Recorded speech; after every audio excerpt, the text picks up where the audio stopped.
The Beckford brothers, who went by street names Muscles and Dreads, were going to be involved in multiple murders, as both brothers now sit in jail serving life sentences of a combined 50 years.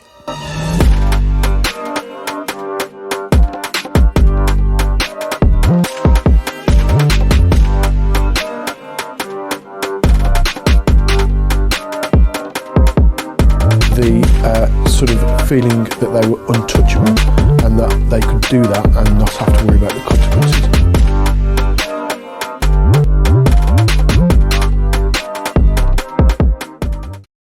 This story takes place in Birmingham, a city in the West Midlands region of England.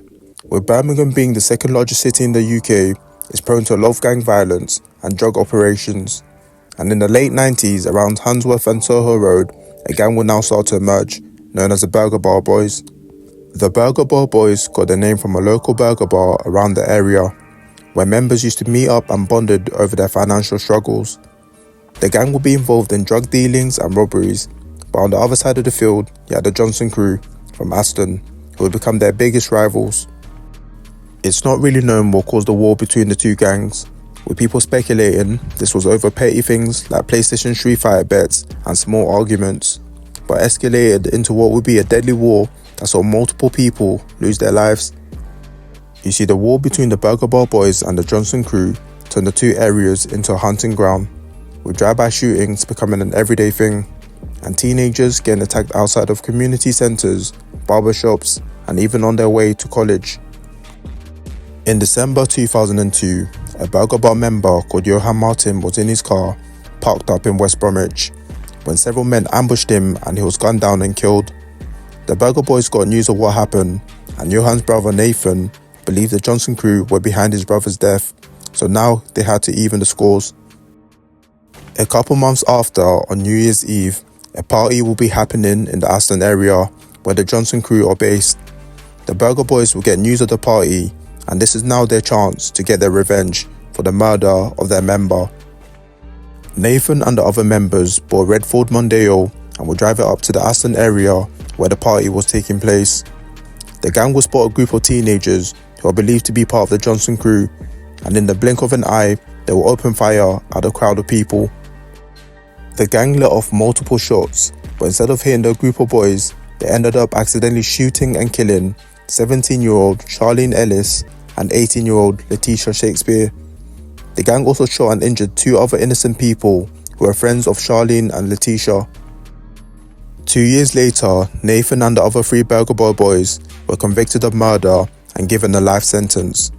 This incident is just one of the many tit-for-tat violence that was running rampant in the area, and shows you how truly dangerous the Burgar Bar gang was. In this dangerous gang, you had the two brothers, Kairo and Tafarwa Beckford. In the Burgar Bar gang, Carro had a street name Muscles because of his stature, and Safaro was known as Dreads or Charmer. These two brothers were respected members of the gang and would be involved in multiple robberies and shootings from a young age.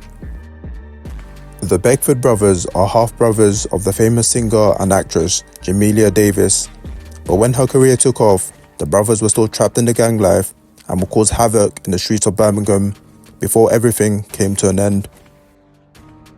The first brother, Kairo Beckford, known on the streets as Muscles, was just 21 years old when he and three others carried out a cold-blooded execution. You see, before this execution, a Burgar Bar member, Brent Aslow, was robbed by a rival gang called the Raiders. Burgar Bar Boys, being known for their revenge attacks, won't let this slide and had to get one back on the gang. In August 2003, Carro, Brett and two other members were going on a ride out in the estate known as the Concrete Jungle, where they believed Raiders gang members would be around. They then spotted 19-year-old Daniel Bogle walking around the area. Cairo believed that Daniel was part of the Raiders gang, so with their mask on, the group approached Daniel, and without hesitation, Cairo shot him in the head 3 times at point-blank range, before running off with a gun still in his hand. CCTV footage will catch Cairo and the gang celebrating in a nearby pub just 15 minutes after the shooting. But the main issue here was that Daniel was an innocent teenager who was not part of the Raiders gang and had no involvement in the gang beef. Carro had mistaken him for a Raiders member, and in short, ended up killing an innocent 19-year-old student. An investigation was now launched, and with CCTV footage, all members were caught and will now have to stand trial. During this trial, this is when the media made connections that Kairo Beckford was the half-brother of singer Jamelia Davis.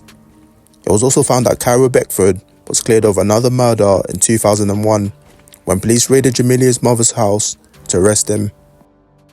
Kairo Beckford and the others will all be sentenced to life with a minimum of 18 years for the brutal killing of Daniel Bogle. 2 years later, Carro would attempt to appeal the decision, but it was denied, and Daniel's mother will speak out on the appeal, stating that, "It disgusts me that he should even be allowed to do that. He has never shown an ounce of remorse for his actions, nor has any of his family. My family is still trying to come to terms with what happened to Daniel, and this appeal is not helping." On the other side of the coin, you had Tafarwa Beckford, known on the streets as Dreads or Charmer. You see, Tafarwa had a history with the police and was also a well-respected member in the Burgar Bar gang. He's believed to be tied to a lot of murders and would often go on ride-outs with his brother, Carro. On March 1st, 2000, a Johnson crew member called Christopher Clark would be in a nightclub in Small Heath when he was punched and stabbed to death with champagne bottles by a gang of 10 teenagers. Allegedly, Tafarwa was one of the teenagers involved in the stabbing. This was a retaliation hit for the murder of Johan Martin, previously mentioned, who was shot several times while sitting in his car. The then 17-year-old Safaro was accused of the murder and ordered to stand trial. The prosecutors instead proceeded with a lesser charge of affray, for which Beckford pled guilty and received a 30-month sentence. Later in 2003, Tafarwa was arrested and accused of being involved in the murder of Charlene and Letitia in the botched shooting at a party in Aston, which I previously touched on. Tafarwa was however cleared mid-trial due to a lack of evidence. This should have been a wake-up call for Tafarwa, but he thought he was untouchable after getting away with everything. But this will all come to an end around 2015. On the 30th of October 2015, Tafarwa and the Burgar Bar gang will be present at the Big Bang Snooker Club, Soho Hill, Birmingham. The gang had a falling out between the two factions, and things would start getting heated at the club around 4 AM. In CCTV footage, you can see Tafarwa, marked as number 20, gestured to Derek Myers during an altercation between the two factions of the Burgar Bar gangs. The dispute will now be taken outside, which is when things escalated and punches start being thrown, with a massive brawl now taking place. During the brawl, a close friend of Tafarwa, Marvin Duffus, was stabbed and shot in the head 6 times, which left him brain damaged. Tafarwa will see his friend in a pool of blood, which is when he now goes on the hunt for the person who shot his friend. A minute after, he ends up finding the person who shot his friend, but wanted to even the scores. So instead, Tafarwa aims the gun at the shooter's right-hand man, Derek Myers, and fires 2 shots. One hit Myers in the jaw and the other one in the chest, killing him straight away. The shooting happened in full view of the public, with bus passengers witnessing the whole thing. CCTV footage will capture Tafarwa walking away after the shooting whilst holding the gun in his right hand. An investigation will now be launched into the murder of Derek Myers and attempted murder of Marvin Duffus. Despite 150 people being present at the club where the shooting happened, only a handful of people came forward to provide statements, which left the police with limited information. The police now had to sift through hours of CCTV footage and would use camera footage from a bus passing nearby to get the full story of what happened. Visual imagery experts pieced together the movements of all parties involved and now had a key suspect, Tafarwa Beckford.